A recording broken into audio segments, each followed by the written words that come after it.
নবীর এক সাহাবী ছিল আব্দুল্লাহ আনসারী প্রতিদিন আমার নবীর সামনে নামাজ পড়ে, নবীর পিছনে আমার নবী ইমামতি করে। এই আব্দুল্লাহ আনসারী ছিল গরিব সাহাবী। আব্দুল্লাহ আনসারী নবীর পিছনে 5 ওয়াক্ত নামাজ পড়ে। কয় ওয়াক্ত? 5 ওয়াক্ত নামাজ পড়ে আমার নবীর পিছনে। কিন্তু দেখা গেল নবীর পিছনে নামাজ পড়ে কথা ঠিক, কিন্তু প্রতিদিন সে নামাজ পড়ে আর কোনো সাহাবীর সাথে কোনো কথা বলে না। চুপচাপ নামাজ শেষ হয়ে গেলে সাথে সাথে সে বাড়ির দিকে চলে যায়। আবু বকর জিনিসটা তার কাজটা খেয়াল করলো, ওমর খেয়াল করলো। আব্দুল্লাহ আনসারী প্রতিদিন আমার নবীর পিছনে নামাজ পড়ে, অথচ সে 1 মিনিটের জন্য মসজিদে আর বসে না, নামাজ শেষ হওয়ার পরে সাথে সাথে চলে যায়। এমতো অবস্থায় আল্লাহর নবী যখন নামাজ শেষ করলেন, আমার নবীকে ডাক দিয়া বলতেছে, আবু বকর বলে, ইয়া রাসূলুল্লাহ, ইয়া হাবিবাল্লাহ, ওগো নবীজি, আপনার এক সাহাবী আব্দুল্লাহ আনসারী প্রতিদিন আপনার পিছনে নামাজ পড়ে। ও নবী, প্রতিদিন আপনার পিছনে নামাজ পড়ে কথা ঠিক, নামাজের পরে 1 মিনিটও আপনার সাহাবী দেরি করে না, বাড়িতে চলে যায়। আমার নবী বলতেছে, তাই নাকি? তাইলে চলো না আমরা আব্দুল্লাহ আনসারীর বাড়িতে যাই, যাইয়া জিজ্ঞাসা করি, আব্দুল্লাহ আনসারীকে জিজ্ঞাসা করি কেন সে তাড়াতাড়ি বাড়িতে চলে আসে। ওমর যাইতেছে, আবু বকর যাইল, আরো সাহাবীকে নিয়া আমার নবী আব্দুল্লাহ আনসারীর বাড়িতে যাইয়া বলতেছে, সাহাবীরা তোর বানাই ওই নবীজির ঘাম, রহমতে আলম নবী, নবী দুজাহান, সাহাবীরা তোর বানাই ওই নবীজির গাম। ছিল মানুষ কেমন জানো আমার নবীজি, যাহার পাগল চন্দ্র সূর্য তারকারাজি। ছিল মানুষ কেমন জানো আমার নবীজি, যাহার পাগল চন্দ্র সূর্য তারকারাজি।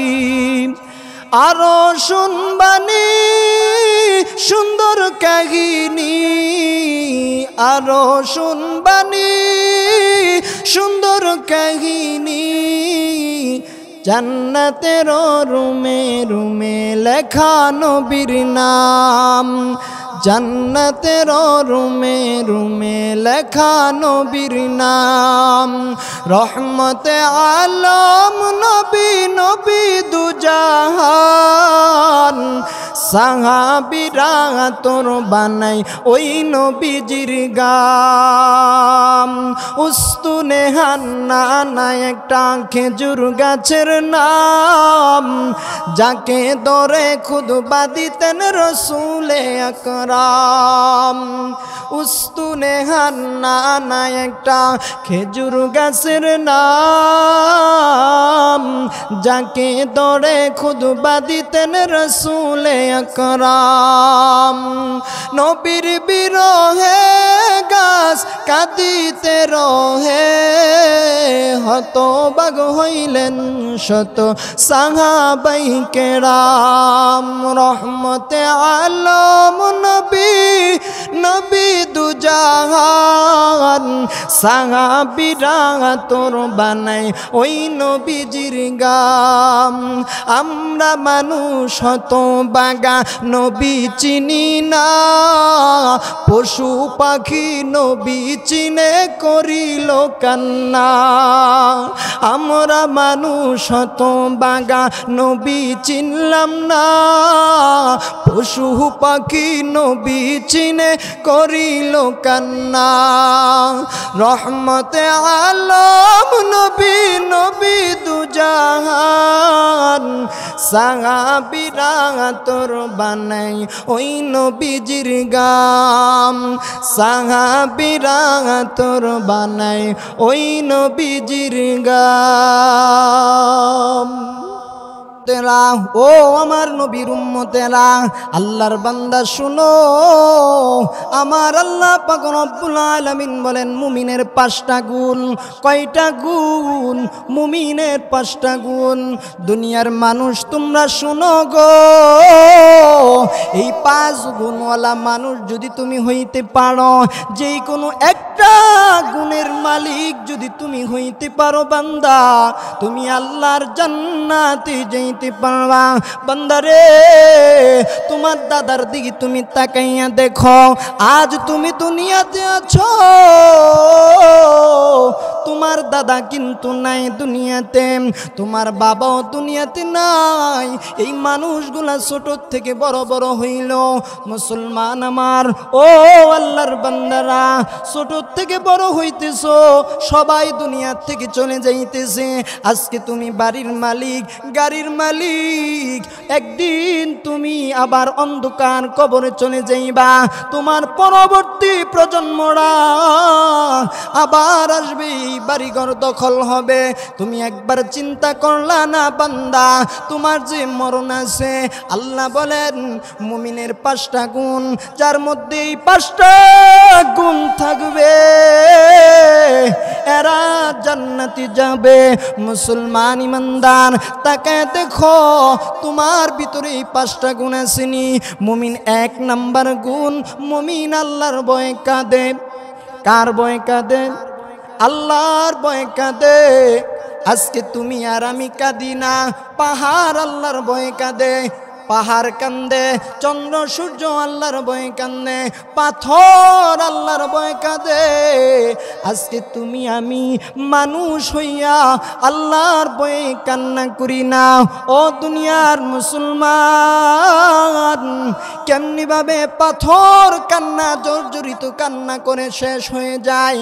ও দুনিয়ার মুসলমান, আল্লাহর ভয়ে পাথর কান্না করে। তুমি আমি মানুষ হইয়া আল্লাহর ভয়ে কান্না করি না। মুমিনের 1 নাম্বার গুণ, সে আল্লাহর ভয়ে কান্নাকাটি করবে। কার ভয়ে? আল্লাহর ভয়ে। আমার নবী জনাবে মুহাম্মদ রাসূলুল্লাহ সাল্লাল্লাহু আলাইহি ওয়াসাল্লাম, নবীর এক চাচাতো ভাইয়ের নাম ছিল আকিল। আল্লাহর নবী আকিলকে ডাক দিয়ে বলতেছে, আকিল রে, আমার সাথে একটু চলো, আমার সাথে একটু সফর সঙ্গী হইবা। আকিল, নবীর সাথে আকিল যাইতেছে। আকিল ডাক বলতেছে, বর্ণনা দে আকিল। আমি আমার নবীর সাথে এমনিতেই হাঁটতে হাঁটতে যখন চলে গেলাম, কোনো বাড়িঘর নাই, এমনিতেই রাস্তার মধ্যে গেলাম। এই জায়গার মধ্যে মরুভূমি, বালু আর বালু। আমার নবী কিছুক্ষণ পরে বলতেছে, ও আকিল, আমি নবীর পেটের মধ্যে একটু কামড় দিয়েছে, মনে হয় আমি বাথরুম করব। আকিল রে, তুমি দেখো না কোনো ব্যবস্থা নি করা যায়। আকিল নবীর সাহাবী ডাক দিয়া বলতেছে, ইয়া রাসূলুল্লাহ, ইয়া হাবিবাল্লাহ, আল্লাহর নবী গো, এই জায়গার মধ্যে তো মাঠ আর কিছুই নাই, এই জায়গার মধ্যে আপনি কিভাবে আপনি বাথরুম করবেন? আল্লাহর নবী ডাক দিয়া বলতেছে, আকিল, তুমি একটু লক্ষ্য করে দূরে তাকাইয়া দেখো কোনো বাড়িঘর দেখা যায় কিনা, কোনো গাছপালা দেখা যায় কিনা। এমতো অবস্থায় আকিল দূরে তাকাইল, তাকাইয়া দেখি অনেক দূরে, শত শত মাইল দূরে একটা ছোট্ট ছোট গাছ দেখা যায়। কাছে দেখে দেখবেন বড় দেখা যায়, দূরে আসলে ছোট ছোট গাছ দেখা যায়। আল্লাহর নবী বলতেছে, আকিল রে, তুমি এই গাছগুলাকে তোমার শাহাদাত আঙ্গুল দ্বারা তুমি ইশারা করো। এই শাহাদাত আঙ্গুল দ্বারা যখন ইশারা করবা আর বলবা আল্লাহর হুকুমে আমি নবীর কথাই যেন আমি নবীর কাছে চলে আসে। আকিল বলে, গাছটাকে আমি ইশারা করে বললাম, কুম্বিনি ইজনিল্লাহ, আল্লাহর হুকুমে তুমি চলে আসো। আর নবীজি, আমার নবী রহমাতুল লিল আলামিন তোমাকে ডাক দিয়েছে। আকিল ডাক দিয়া বলে, আমি ডাক দিতে দেরি, আমার নবীর নাম বলতে দেরি হয়ে নাই, সাথে সাথে গাছটা আমার নবীর সামনে জ্বর নিয়ে সামনে হাজির। আর আয়েশা আমার নবীর সালাম দেয়, আসসালাতু ওয়াসসালামু আলাইকা ইয়া রাসূলুল্লাহ, আসসালাতু ওয়াসসালামু আলাইকা ইয়া হাবিবাল্লাহ।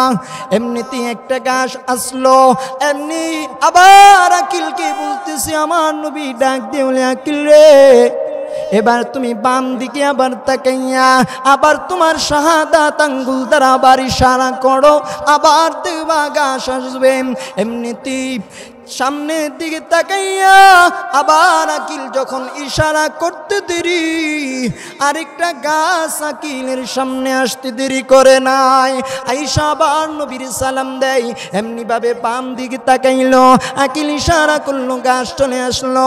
চতুর্দিকে তাকাইয়া তাকাইয়া গাছগুলোকে ইশারা করতে দেরি হয়, আমার নবীর কাছে আসতে দেরি করে নাই। ও দুনিয়ার মুসলমান, গাছ আমার নবীর চিনল, আপনি আমি কত বড় হতভাগা, আপনি আমি আমার নবীর চিনলাম না। গাছ যখন আসলো, আমার নবী এবার হাজত পুরা করার জন্য ভিতরে ঢুকলেন। আকিল বলে, আমি দাঁড়িয়ে আছি, এমতো অবস্থায় যখন দাঁড়িয়ে আছি নবী হাজত পুরা করে আসলো। আয়েশা আকিলকে বলতেছে, আকিল, আমার হাজত পুরা হয়ে গেছে, এবার গাছগুলাকে তুমি আবার বলো, তারা যেন আবার যার যার জায়গার মধ্যে চলে যায়। আকিল ডাক দিয়া বলতেছে, আমি গাছগুলাকে বলতে দেরি, যে যে স্থানের মধ্যে গাছগুলা ছিল এই স্থানের মধ্যে যাইতে দেরি করে নাই। আবার গাছগুলা চলে গেল। আকিল লক্ষ্য করে দেখে নবী যে বাথরুম করলো, কোনো মলমূত্র দেখা যায় না। আকিল মনে মনে ভাবতেছে, নবী তো মিথ্যা কথা বলতে পারে না, কারণ আমার নবীর পেটের মধ্যে যদি কামড় না দিত নবী গাছগুলাকে আনতেন না, এখানে বাথরুম করতেন না। অথচ গাছগুলা চলে গেল, বাথরুম তো দেখা যায় না। প্রশ্ন, নবীরে আবার এই রকম কথা কিভাবে বলবে, নবীর বাথরুম কোথায়? মনে মনে আটতেছে, আমি কি নবীর কাছে বলবো কি বলবো না, বারবার চিন্তা করতেছে, হাঁটতেছে আকিল, আর আমার নবী হাঁটতেছে। আকিল এক পর্যায়ে বলে দিল, ইয়া রাসূলুল্লাহ, ইয়া হাবিবাল্লাহ, আল্লাহর নবী গো, আপনি তো মিথ্যা কথা বলেন না। ইয়া রাসূলুল্লাহ, নবী গো, আপনি বললেন আপনার হাজত হয়েছে, বাথরুম করবেন, কিন্তু আমি দেখতে পাইলাম গাছগুলো আসলো আবার চলে গেল, কিন্তু আপনার কোনো মলমূত্র আমি দেখতে পারলাম না। আমার নবী ডাক দিয়া বলতেছে, আকিল রে, আমি নবীর বাথরুম কিয়ামত পর্যন্ত কেউ দেখতে পারবে না। আকিল ডাক দিয়া বলতেছি, ইয়া রাসূলুল্লাহ, ইয়া হাবিবাল্লাহ, ওগো নবীজি, তি বাথরুমগুলা গেল কোথায়? আল্লাহর নবী ডাক দিয়া বলতেছে, আকিল, যেই জায়গার মধ্যে আমি নবী বাথরুম করি, গাছ এবং মাটি তারা কামড়া কামড়ি লেগে যায়, তারা খেয়ে গিলে ফেলার জন্য। ও আকিল, কিয়ামত পর্যন্ত আমি নবীর বাথরুম কেউ দেখতে পারবে না। ও দুনিয়ার মুসলমান, গাছ আল্লাহর গাছ আমার নবীর চিনে, জঙ্গলার পশু পাখি আমার নবীর চিনে, কিন্তু আমরা হতপাগা, কি পুরা কপাল্লা মানুষ, আমার নবীরে আমরা চিনলাম না। আমার নবী ডাক দিয়া বলতেছে, মুমিনের 5টা গুণ। 1 নাম্বার গুণ, মুমিন আল্লাহর ভয়ে কাঁদে। কার ভয়ে কাঁদে? আল্লাহর ভয়ে কাঁদে। আপনি আমি মানুষ হইয়া আল্লাহর ভয়ে কাঁদি না। এমত অবস্থায় কেমনে আকিল যখন সামনে আমার নবীর সাথে অগ্রসর হইতেছে, হাঁটি হাঁটি পা পা করে যখন সামনে যাইতেছে, এবার আকিল ডাক দিয়া বলতেছে, ইয়া রাসূলুল্লাহ, ইয়া হাবিবাল্লাহ, নবী গো, একটু আগে আপনার হাজত হয়েছিল, এখন তো আমার একটা হাজত হয়েছে। আল্লাহর নবী বলেন, ও আকিল, তুমিও কি বাথরুম করবা? আকিল ডাক দিয়া বলেন, না না না না, আমি কোনো বাথরুম করব না। ওগো নবীজি, আমার পানি পিপাসা লাগছে, আমি যদি এই মুহূর্তে পানি যদি পান না করি, আমি দুনিয়া থেকে বিদায় হয়ে যাব, এত তৃষ্ণা আমার লাগছে গো নবী। আল্লাহর নবী ডাক দিয়া বলতেছে, আকিল রে, এই মরুভূমির মধ্যে আমি পানি কোথা থেকে পাবো? আল্লাহর নবী ডাক দিয়া বলতেছে, আকিল, দেখো না দূরে কোথাও পাহাড় দেখা যায় কিনা? বলেন সুবহানাল্লাহ, আল্লাহু আকবার। যখন আকিল দূরে একটা পাহাড় দেখতে পাইল, আকিল নবীর সাহাবী, আল্লাহর নবীকে বলতেছে, ওগো নবীজি, অনেক দূরে একটা পাহাড় দেখা যাইতেছে। আল্লাহর নবী ডাক দিয়া বলতেছে, আকিল রে, এই পাহাড়ের কাছে যাইয়া তুমি বলবা আমি নবীর সালামটা আগে দিবা, আর বলবা আমি নবী বলেছি। ওই পাহাড়ের কাছে যদি একটু পানি থাকে, এই পানি যাতে করে তোমাকে দিয়ে দেয়, আমি নবীর কথা বলবা, এই পানি যাতে করে তোমার কাছে দেয়, তুমি ওইখান থেকে পানি পান করবা। আকিল নবীর সাহাবী গেল, যাওয়ার পরে বলতেছে, নবীর সালামটা এই পাহাড়কে জানিয়ে দিল। পাহাড়ের জবান আমার আল্লাহ খুলে দিয়েছে। যখন পাহাড় সালাম নিল, ওয়ালাইকুমুস সালাম, নবীর সালাম পাইয়া পাহাড় খুশি হয়ে গেল। পাহাড় কি বলতেছে, ও পাহাড়, আমাকে আল্লাহর নবী পাঠাইছে, তোমার ভিতরে যদি কোনো পানি থাকে আমি নবীকে একটু দেওয়ার, আমি নবী বলছে আমি আকিলকে একটু দেওয়ার জন্য। এই কথা যখন বলল আকিল নবীর সাহাবী, কথা বলতে দেরি পাহাড় ডাক দিয়া বলতেছি, ক্ষমা করবেন ও নবীর সাহাবী আকিল, আমার কাছে কোনো পানি নাই, আমি দুঃখিত। এমনিতেই জিজ্ঞাসা করলো, কেন দুঃখিত? বলতেছি, আমি শুনেছি কোরআনের আয়াতের মধ্যে বলা হয়েছে, আমার আল্লাহ বলেছে পাথর এবং পাহাড় জাহান্নামের মধ্যে তাদেরকে ইন্ধন দেওয়ার জন্য, জ্বালানোর জন্য দিবে, মানুষকে জ্বালানোর জন্য। ও আকিল, আমরা এই পাথরের পাহাড় ওই দিন থেকে যে এমনভাবে কন্দন করতেছি, কান্না করতেছি, কাঁদতে কাঁদতে আমাদের যত পানি ছিল সব পানি শেষ হয়ে গেছে। এমতো অবস্থায় আকিল নবীর সাহাবীকে পাহাড় ডাক দিয়া বলতেছে, ও ভাই নবীর সাহাবী আকিল, নবীকে বলবেন আমাদের বেয়াদবি মাফ করার জন্য, আমরা পানি দিতে পারতেছি না। নবীর কাছে যাইয়া আকিল ডাক দিয়া বলতেছি, ইয়া রাসূলুল্লাহ, ইয়া হাবিবাল্লাহ, ওগো নবীজি, এই পাহাড়ের কাছে আমি যাইয়া পানির কথা বললাম, আপনার সালাম দিলাম, সালামও পাহাড় নিল।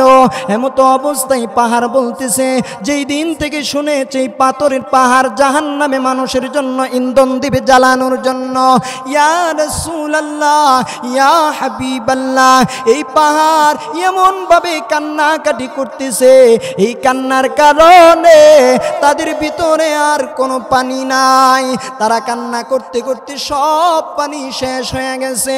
আরবের মধ্যে দেখবেন যত পাহাড় আছে, আমরা সিলেটের জমিনে যাই, বান্দরবন সুন্দরবন যাই, পানি পড়তেছি পাহাড় থেকে, কিন্তু মক্কা মদিনার ভিতরে কোনো পাহাড় থেকে পানি পড়ে না, কারণ তারা আল্লাহর ভয়ে কান্না করতে করতে তাদের পানি সব শেষ হয়ে গেছে।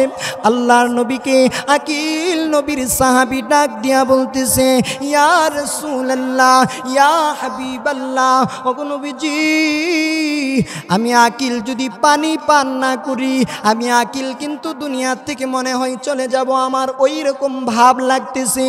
ইয়া রাসূলুল্লাহ, আপনি তো রাহমাতুল লিল আলামিন, আপনি দু জাহানের বাদশা নবী, আপনি তো রাহমাতুল লিল আলামিন, ওগো নবীজি, আমাকে একটু পানির ব্যবস্থা করে দেন। আকিল বলতেছে, আমি আমার নবীকে এই কথাটা বলতে দেরি, নবী মরুভূমির মধ্যে হাত, তিনটা হাত যখন দিল, মরুভূমির মধ্যে হাতটা ঢুকাইতে দেরি, ওইখান থেকে আমার নবীর হাতের আঘাতে পানি বাহির হতে দেরি করে নাই। এমনিতেই আল্লাহ নবী যখন পানি বের করলো, আকিল পান করলো, আমার নবী ওই পানি থেকে পানি পান করলো।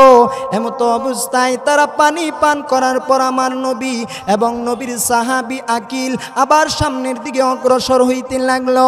যখন সামনের দিকে যাইতেছে, চলতে চলতে হাঁটি হাঁটি পা পা করে যখন সামনে যায়, এমনিতেই দেখি একটা উট নবীর কাছে আইসা আশ্রয় চাইতেছে। নবীর কাছে বলতেছি, ইয়া রাসূলুল্লাহ, ইয়া হাবিবাল্লাহ, নবী গো, আমাকে আপনি বাঁচান, বাঁচান, বাঁচান বলতেছেন। এমনিতেই উটটা নবীর পিছনে চলে গেল। এমতো অবস্থায় নবী তাকাইয়া দেখে একটা যুবক ধারানো অস্ত্র নিয়া এই উটটাকে দাওয়া করতেছে। আমার নবী ভাবতেছে, আমার তো এই জায়গার মধ্যে দুশমন থাকার কথা না, আমি এই যে এলাকার কোনো মানুষের সাথে আমি খারাপ ব্যবহার করি নাই, আমি নতুন, এই এলাকার জন্য আমি আসছি। আকিল রে, এই লোকটা ছুরি নিয়ে আমার কাছে কেন আসতেছি? আমি নবী তো, আমি কোনো ক্ষতি করি নাই এই লোকের। এমতো অবস্থায় লোকটা দূরে থাইকাই আমার নবীকে দেখা সালাম দিতেছে, আসসালাতু আসসালামু আলাইকা ইয়া রাসূলুল্লাহ, আসসালাতু আসসালামু আলাইকা ইয়া হাবিবাল্লাহ। আমার নবী বুঝতে পারছে এই লোকটা, এই যুবক আমি নবীকে মনে হয় চিনে ফেলেছে, নাইতে আমাকে সালাম দিত না। এমতো অবস্থায় নবী সালামের উত্তর নিয়া এমনিতেই বলতেছে, তুমি কাকে দাওয়া করতেছ? উটটা। নবী গো, এই উটটাকে আমি জবাই করে ফেলবো, সে আমাকে অনেক জ্বালাইতেছে, আমাকে অনেক কষ্ট দিতেছে। এই উটের ব্যাপারে আমার নবীর কাছে এই যুবক নালিশ দিতেছি উটের জন্য। নবী নালিশগুলা শুই না। নবী গো, যুবক বলতেছে, আমি অনেক টাকা দিয়া, অনেক দিরহাম দিয়া তাকে খরিদ করেছি গো নবী, আমার দেওয়া ঘাস সব খায়, কিন্তু আমার কথা মানে না। আল্লাহ রব্বুল আলামিন এই উটটার জবান খুলে দিয়েছে, বলেন সুবহানাল্লাহ। এমতো অবস্থায় উটের জবান দিয়া বলতেছি, ইয়া রাসূলুল্লাহ, ইয়া হাবিবাল্লাহ, নবী গো,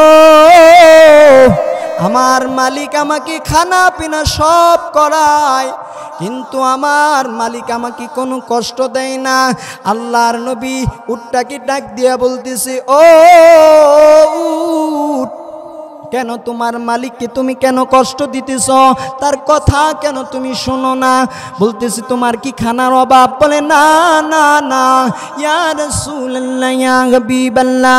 উটটা কন্দন করে ফেলছে, নবী গো, আমার মালিকের বিন্দু পরিমাণ আমাকে কষ্ট দেয় না, আমার জন্য অনেক খাবার আমার মালিক আমার জন্য রেখেছে, আমি ভোগ করি, কিন্তু আমার মালিক আল্লাহর ভয়ে কান্না করে না, জাহান্নামের ভয় নাই, সে নামাজও পড়ে না। নবী গো, আমার মালিককে আমি অনেক ভালোবাসি, কিন্তু সে আমার কথা মানে না, এই জন্য আমার কষ্ট গো নবী। আমার মালিকের বাড়িতে আমি থাইকা খাইয়া আমি তার কাজ করব, সে আমার মালিকটা জাহান্নামে যাবে, আমি চাই না গো নবী, এই জন্য আমি তার কথা আমি শুনি না। এই কথা যখন যখন নালিশ দিল আমার নবীর কাছে, আমার নবী এবার ডাক দিয়া বলতেছে, যুবক দেখো, তোমার জন্য তোমার উটটা কান্না করতেছি, তুমি নামাজ পড়ো না, আজকেও তুমি আশারের নামাজ পড়ো নাই। এমত অবস্থায় মালিক উটের কথা শুনে কান্না জর্জরিত হয়ে গেল। আর নবীকে ডাক দিয়া বলতেছি, ইয়া রাসূলুল্লাহ, ইয়া হাবিবাল্লাহ, আল্লাহর নবী গো, আমি আজ থেকে বলতেছি যতক্ষণ পর্যন্ত আমি এই জমিনের মধ্যে আল্লাহ আমাকে জীবিত রাখবে, এক ওয়াক্ত নামাজ আমি ছাড়ব না। আল্লাহর ভয়ে উট কাঁদে কি কাঁদে না, পাহাড় কাঁদে কি কাঁদে না, পাথর আমার আল্লাহর ভয়ে কাঁদে। মুমিনের 5টা গুণ থেকে একটা গুণ হবে, মুমিন যারা হবে তারা আল্লাহর ভয়ে কাঁদবে। এমতো অবস্থায় এই উটটা নিচে বসে গেল, মালিক উপরে উঠল। উঠতে দেরি করে রে, এই উটটা 2টা লাফ দিয়া মালিকের বাড়ির বারান্দায় হাজির হয়ে গেছে। মুমিনের ভয়, মুমিন কিভাবে হইবা? মুমিন যদি তুমি পাক্কা হও, আল্লাহর ভয় তোমার অন্তরে থাকতে হবে। অন্যের মাল তুমি আত্মসাৎ করতে পারবা না, মা বাবারে কষ্ট দিতে পারবা না। ও নবীর উম্মত, আজকে পশু পাখি আমার নবীর চিনল, আপনি আমি কত কপাল পোড়া, আমার নবী কি চিনলাম না। মুমিনের 1 নাম্বার গুণ হইল মুমিন আল্লাহর ভয়ে কানবে। 2 নাম্বার গুণ হইল মুমিন আল্লাহর কুরআনুল কারীম বেশি বেশি করে তেলাওয়াত করবে। কি করবে? বেশি বেশি তেলাওয়াত করবে। আল্লাহর কোরআন এত মজা, আল্লাহর কোরআনের আওয়াজটা যখন তার কানের মধ্যে যাবে, এমতো অবস্থায় কান্না, তার ভিতর থেকে কান্না আসবে, মায়া লাগবে। এত সুন্দর মধুর কোরআন তেলাওয়াত আমার নবী রহমাতুল লিল আলামিন, দু জাহানের বাদশা নবী, কামলেওয়ালা নবী, রহমাতুল লিল আলামিন নবী যখন মসজিদে নববীতে নবী এশারের পরে কোরআন তেলাওয়াত করতেন, ইয়াসিন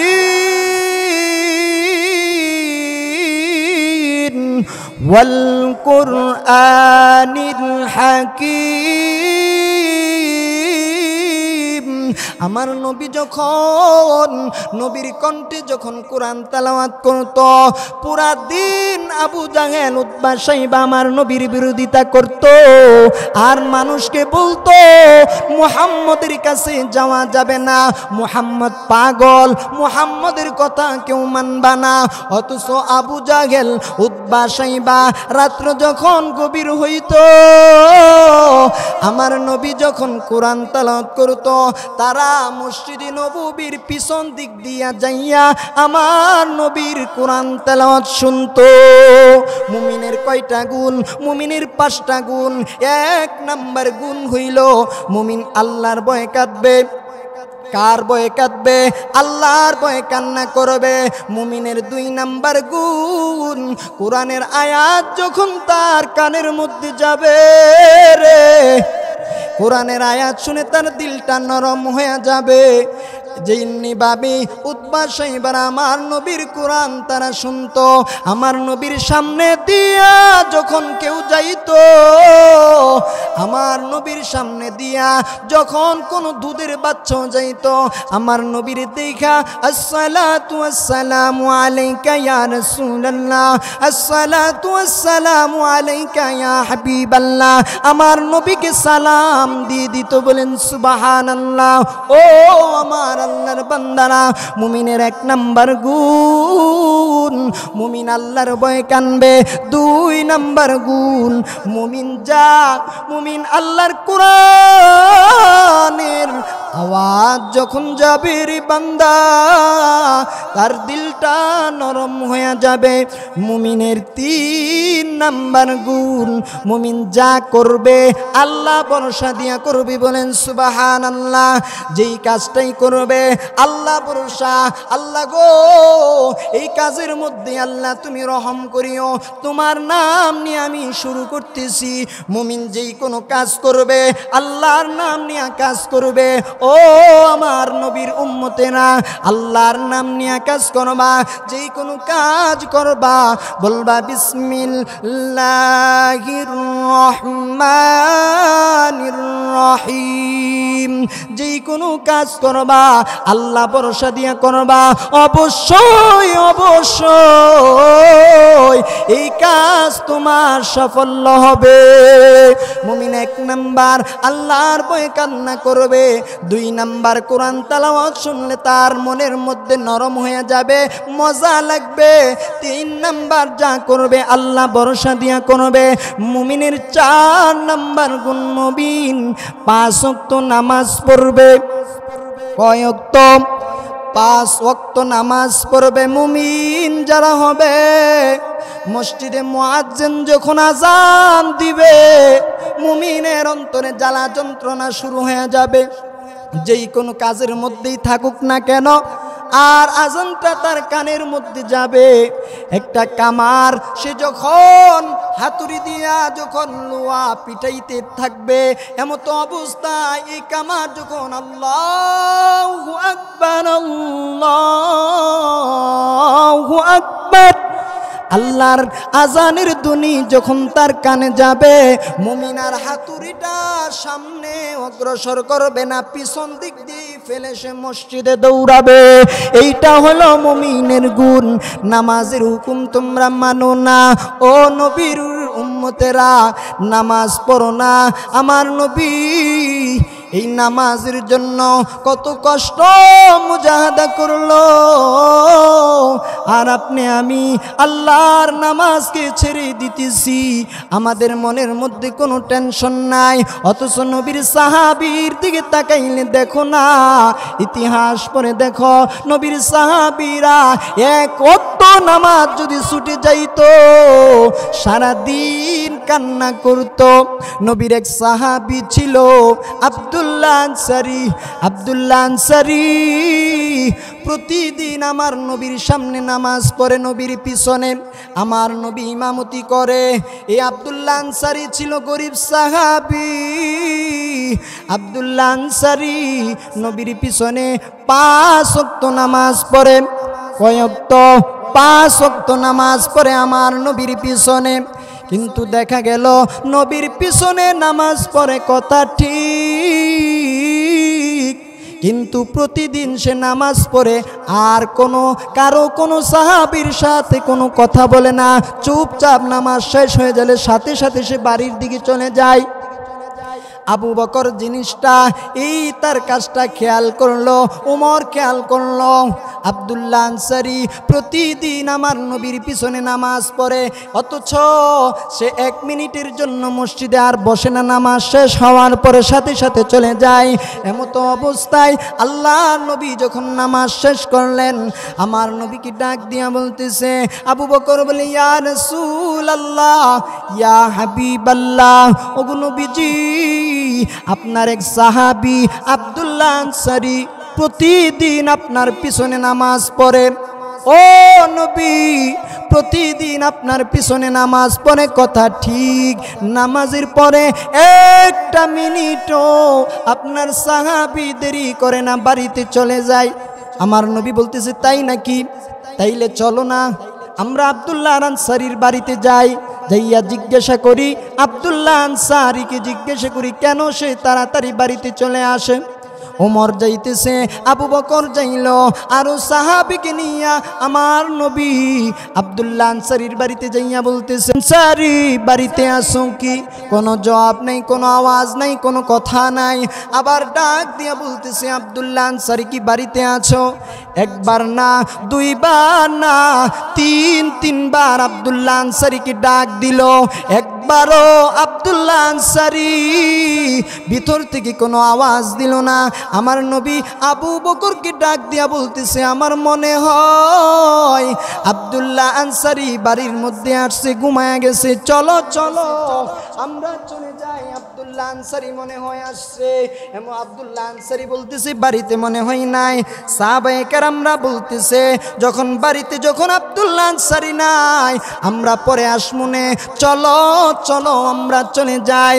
এমতো অবস্থায় নবী যখন বাড়ির দিকে রওনা হইলেন, আবু বকর নবীর সাহাবী, তারা যখন বাড়ির দিকে রওনা হয়ে যাবে, পিছন থেকে ডাক দিয়া বলতেছে, ইয়া রাসূলুল্লাহ, ইয়া হাবিবাল্লাহ, নবী গো, আপনি আমাকে ডাক দিছেন, আমার বাড়িতে আসছেন, আবার আপনি চলে যাবেন, যাইতে দিমু না, যাইতে দিমু না। ইয়া রাসূলুল্লাহ, আমার বাড়ির মেহমান আপনি। আমার নবী ডাক দিয়া বলতেছে, এ আমার সাহাবী আব্দুল্লাহ আনসারী, প্রতিদিন তুমি আমার পিছনে নামাজ পড়ো, নামাজ পড়ার পরে একটা সেকেন্ড তুমি দেরি করো না, কি ব্যাপার, কি ব্যাপার? আব্দুল্লাহ আনসারী ডাক দিয়া বলতেছে, ও নবী, কথাটা আপনাকে বলতে আমার লজ্জাবোধ লাগতেছে। ইয়া রাসূলুল্লাহ, ইয়া হাবিবাল্লাহ, আমি অনেক গরিব, আমার ঘরের ভিতরে একটা কাপড় ব্যতীত দ্বিতীয় কোনো কাপড় নাই গো নবী। আমি প্রতিদিন মসজিদে নববীতে আপনার পিছনে নামাজ পড়ি, কথা ঠিক, আমি আবার চলে আসি গো নবী। ইয়া রাসূলুল্লাহ, ইয়া হাবিবাল্লাহ, বাড়িতে আমার স্ত্রী আছে, আমি এই কাপড়টা পরে যখন নামাজে আসি, আমি আবার ভিতরে যাইয়া দরজাটা লাগাইয়া আমার কাপড়টা খুলিয়া আমার বিবিকে এই কাপড়টা দিয়া বলি, বিবি গো, নামাজটা পড়ে নাও। আমার নবী এই কথা শুনে নবী অঝর দ্বারাই কান্নাকাটি শুরু করে দিল। সাবিরা রে, দুনিয়াতে থাকা অবস্থায় জান্নাতি কোনো মানুষকে দেখতে চাওনি? সাহাবীরা বলতেছি, ইয়া রাসূলুল্লাহ, দুনিয়াতে থাকতেছে, আমাদের সাথে চলতেছে, আমাদের সাথে চলিয়া সে জান্নাতের বসবাস করবে। কোন সাহাবী গো নবী, আমরা একটু দেখতে চাই। এমন তো অবস্থায় আব্দুল্লাহ আনসারীর কথা বলতেছে, ও আমার সাহাবী, আমার এই আব্দুল্লাহ আনসারীকে দেখে নাও, আমার আব্দুল্লাহ আনসারী জান্নাতি। এমত অবস্থায় আব্দুল্লাহ আনসারীর কথা যখন বলল, আব্দুল্লাহ আনসারী কে আবার নবী প্রশ্ন করল, তোমার বিবিকে কিরকম ভাবে তুমি বাড়িতে রেখে যাও?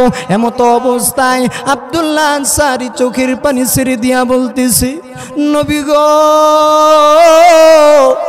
আমি ঘরের ভিতরে একটা গর্ত করেছি গো নবী। আমি যখন নামাজের মধ্যে যাই, আমার বিবিকে এই গর্তের মধ্যে আমি রেখে আমি নামাজে যাই। ইয়া রাসূলুল্লাহ, ইয়া হাবিবাল্লাহ, নবী গো,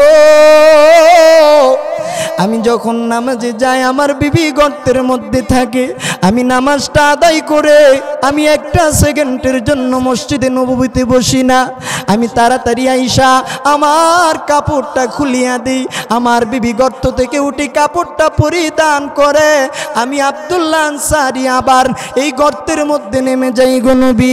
এইভাবে আমরা 5 ওয়াক্তের নামাজ আমরা পড়ি। ও নবীর সাহাবী, দেখো নবীর সাহাবীদের জীবনে কিভাবে তারা আল্লাহর হুকুমকে মানছে, কিভাবে তারা নামাজ পড়ছে, এরপরেও তারা এক ওয়াক্ত নামাজও তারা ছাড়ে নাই। আর আপনি আমি একটু সমস্যার কারণে যদি বলি, ভাই মুয়াজ্জিন আযান দিয়েছে, চলো নামাজে যাই, বলে হুজুর কাপড়ের সমস্যা, আর নামাজে এখন যাইতে পারবো না। আর নবীর সাহাবী, আমাদের তো কাপড়ের অভাব নাই, সুকেস আলমারি ভর্তি টাং ভর্তি কাপড় আছে। আর নবীর সাহাবী আব্দুল্লাহ আনসারীর একটা মাত্র কাপড়, এই কাপড় দিয়া তারা দুইজনে মিলেমিশে নামাজ পড়ে, এরপরেও একটা ওয়াক্ত নামাজ তারা ছাড়ে না। ও নবীর উম্মতের দল, তারা দেখো কিভাবে নামাজ আদায় করলো। আমার নবী এমন ভাবে কান্না শুরু করলো আব্দুল্লাহ আনসারীর কথা শুনে। এমতো অবস্থায় আব্দুল্লাহ আনসারীর বাড়ির থেকে নবী চলে যাবে, তাকাইয়া দেখে আব্দুল্লাহ আনসারীর একটা গাছের মধ্যে 2টা বাচ্চা দাঁড়াইয়া রইছে, বাচ্চাগুলা রশি দিয়া বেঁধে রাখছে, বাচ্চাগুলা কান্না করতেছে। আমার নবীকে দেখে তারা আরো জোরে জোরে চিল্লাইতেছে।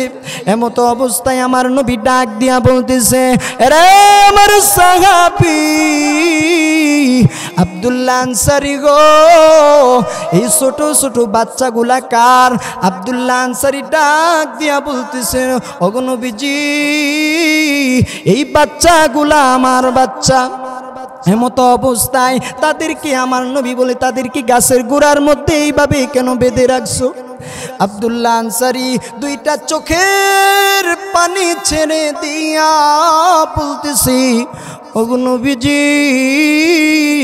আমার বাড়ির পিছনে এক ইহুদির বাড়ি, ইহুদির বাড়িতে দুইটা খেজুর গাছ, এই গাছগুলা বাঁকা হইয়া আমার বাড়ির উপরে চলে আসছে। এই গাছের মধ্যে নবী গো খেজুর আসছে, খেজুরগুলি পাইকা পাইকা আমার বাড়িতে পড়ে গো নবী। এই খেজুরগুলা আমার ছোট বাচ্চা, তারা নাবালেগ বাচ্চা, তারা তো বুঝে না এটা যে ইহুদির গাছ, আমার বাচ্চাগুলি কুড়াইয়া খেয়ে ফেলে। এই জন্য আমি তাদেরকে বেঁধে রাখছি, কারণ এই খেজুরগুলা যদি তারা খেয়ে ফেলে গো নবী, কাল কিয়ামতের দিন আমি যদি আল্লাহর আদালতে গ্রেফতার হয়ে যাই কোনো কারণে, আমার সন্তান ওই সময় কোনো কাজে আসবে না, কারণ এই খেজুর খাইয়া তাদের রক্ত মাংসগুলা নাপাক হয়ে যাবে। এই জন্য ছোট ছোট বাচ্চাদেরকে, আমার বাচ্চাগুলির নবী প্রতিদিন সকালবেলা আমি বেঁধে রাখি। আমার নবী এমন জোরে কান্না শুরু করে দিল। আবু বকর নবীকে ডাক দিয়া বলতেছেন, নবী গো, আপনার কান্দা আমি বরদাস্ত করতে পারি নাই গো নবী। ইয়া রাসূলুল্লাহ, আপনার নুরানি চেহারা দেখে আমি আবু বকর মুসলমান হয়ে গেছি। লক্ষ লক্ষ মাল ছিল, আমি আল্লাহ এবং আল্লাহর রসুলের রাস্তায় আমি দিয়ে দিয়েছি। ও নবী, আবু বকর ডাক দিয়া বলতেছে, নবী, আপনার চেহারার দিকে তাকাইয়া আমি আপনার কল্যাণ নেওয়ার জন্য এসেছিলাম। আমি খাত্তাবের ছেলে ওমর বরদাস্ত করতে পারি না আপনার কান্না। ওগো নবীজি, আর কান্না করবেন না। আপনার কি হয়েছে নবী গো? আমার নবী ডাক দিয়া বলতেছি, সাবিরে, এমন কে আছো? আমি আব্দুল্লাহ আনসারীর জন্য ইহুদির দুইটা গাছ, খেজুর গাছ কিনে আমাকে দিবা। একজন সাহাবী ডাক দিয়া বলি, ইয়া রাসূলুল্লাহ, ইয়া হাবিবাল্লাহ, নবী গো, আমি বলতেছি এই ইহুদির দুইটা গাছ আমি ক্রয় করে আপনার হাতে দিয়ে দিব। নবী ডাক দিয়া বলতেছে, তোমার নাম কি? তার নাম হইল, বলতেছি, ইয়া রাসূলুল্লাহ, আমার নাম হলো উসমান বিন নুরাইন। উসমান বিন নুরাইন অনেক বড় লোক ছিল, অনেক বড়, তার টাকা ধন সম্পদ আমার আল্লাহ অনেক বেশি দিয়েছিল। নবী মসজিদে নববীতে চলে গেল। এই আব্দুল্লাহ আনসারীর বাড়ি থেকে উসমান রাদিয়াল্লাহু তাআলা আনহু ইহুদির বাড়িতে যাইয়া বলতেছে, ইয়া ইহুদি, এই খেজুর গাছ দুইটা কার? বলে আমার। বলতেছি, দুইটা গাছ আমার কাছে কি বিক্রি করবা? ইহুদি ডাক দিয়া বলতেছে, এ উসমান গনি, তোমার শত শত হাজার হাজার গাছ আছে তোমার বাগানে, খেজুর গাছ আছে বাগানে, আমার বাড়ির দুইটা গাছ দিয়ে তুমি কি করবা? তোমার তো গাছের অভাব নাই, আগে তুমি বলো বেচবা নাকি বিক্রি করে দিবানি?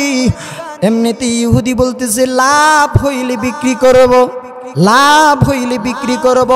এবার উসমান গনি ডাক দিয়া বলতেছে, ও ইহুদি, বলো তোমার একটা গাছের বিনিময়ে কত দিতে হবে? ইহুদি বলতেছে, ও উসমান গনি, একটা গাছের বিনিময় তোমার 50টা গাছ তোমার বাগান থেকে দিতে হবে। উসমান গনি বলে, যাও যাও, একটা গাছের বিনিময় আমি 50টা গাছ দিয়ে দিব। একটা গাছ দুইটা গাছ ক্রয় করলে কত হয়? 100 গাছ। আমার বাগানে তোমার গাছগুলা থাকবে, আমার বাগানের 100 গাছ তুমি করবা, ভোগ করবা। আর তোমার যে বাড়ির মধ্যে দুইটা গাছ খেজুর গাছ, আমি কিন্তু এই দুই গাছের মালিক হয়ে গেলাম। এবার আমার নবীর কথা মতো উসমান গনি রাদিয়াল্লাহু তাআলা আনহু গাছগুলা ক্রয় করে চলে গেল আমার নবীর দরবারে। যাইয়া দেখে রে, দিনের নবী রাহমাতুল লিল আলামিন বিনায়া বিনায়া নবীর চোখের পানি গুনি জড়তেছে। উসমান গনি যায় বলে, নবী গো, আর কান্না করবেন না, আমি গাছ ক্রয় করে নিয়ে আসছি, করছি। নবী কান্না বন্ধ করে দিলেন, মুস্কি একটা হাসি দিলেন। ও উসমান গনি, কত দিয়া গাছগুলা খরিদ করলাম? উসমান গনি বলে, নবী দাম জিজ্ঞাসা করার দরকার কি? আমার নবী বলে, বলো না রে উসমান গনি, কয়টা গাছ তুমি দিয়েছো? বলতেছে, নবী আমার বাগান থেকে 100 গাছ দিয়া 2টা খেজুর গাছ আমি আনছি। এই কথা শুনে নবী বলতেছে, তুমি এতগুলা গাছ দিয়ে দিয়েছ? উসমান গনি ডাক দিয়া কই, নবী গো, আমার যত সম্পদ আছে গো নবী, সব সম্পদ আমি নবীর খুশির জন্য, আল্লাহর রাজি খুশির জন্য, আল্লাহর রাস্তায় দেওয়ার জন্য প্রস্তুত আছি।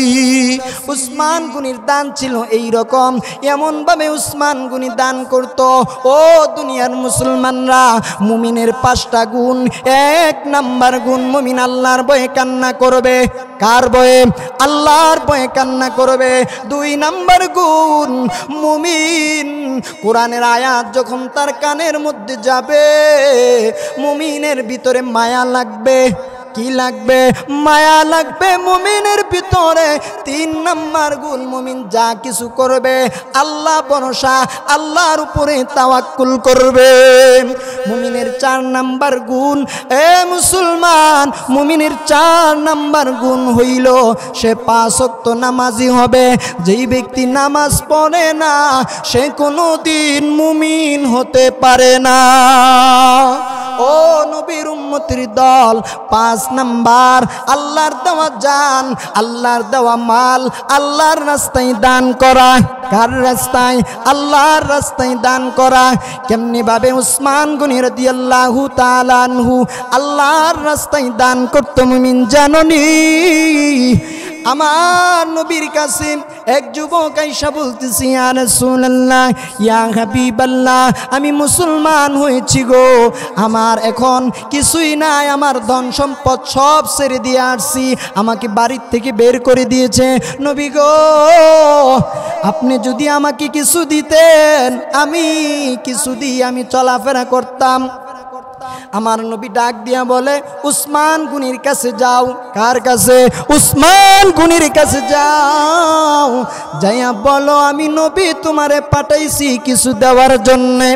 এমত অবস্থায় লোকটা উসমান গনির কাছে গেল, যাইয়া বলতেছে, আমাকে যাইয়া দেখে উসমান গনি রাদিয়াল্লাহু তাআলা আনহু তেল বন্টন করতেছে, তার গোলাম 1 ফোঁটা তেল জমিনের মধ্যে ফেলে দিয়েছে। এই কারণে উসমান গনি ধমকাইতেছে। ওই লোকটা নবীর সাহাবী বলতেছে, নবী আমাকে পাঠাইলো তার কাছ থেকে কিছু নেওয়ার জন্য, সাহায্য নেওয়ার জন্য।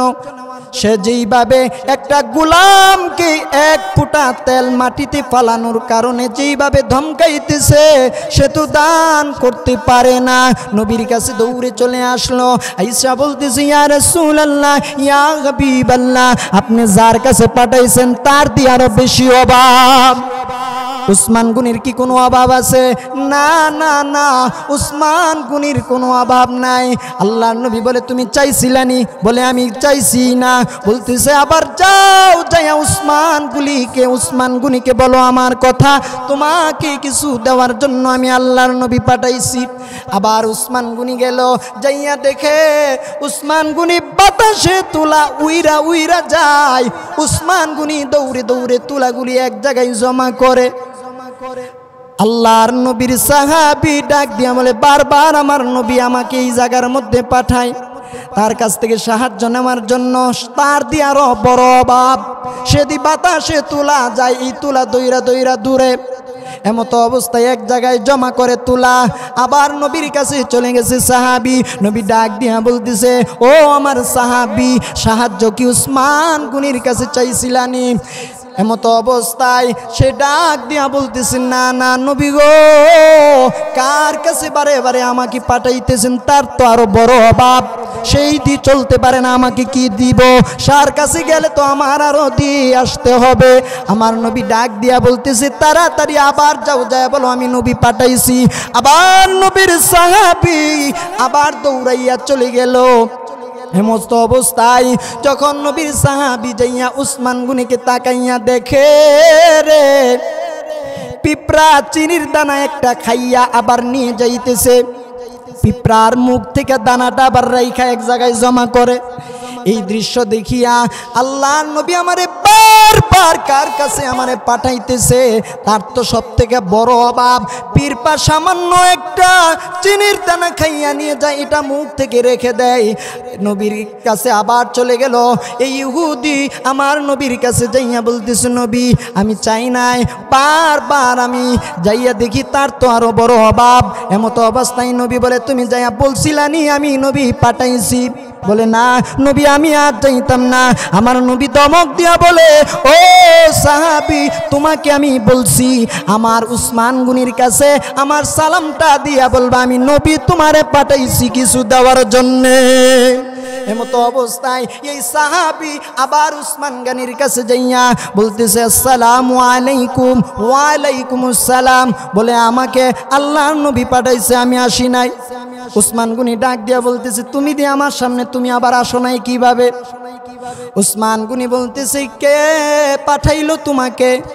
এই সাহাবী ডাক দিয়া বলতেছে, আমাকে আল্লাহর নবী পাঠাইছে আপনি আমাকে কিছু সাহায্য করার জন্য। বলেন সুবহানাল্লাহ।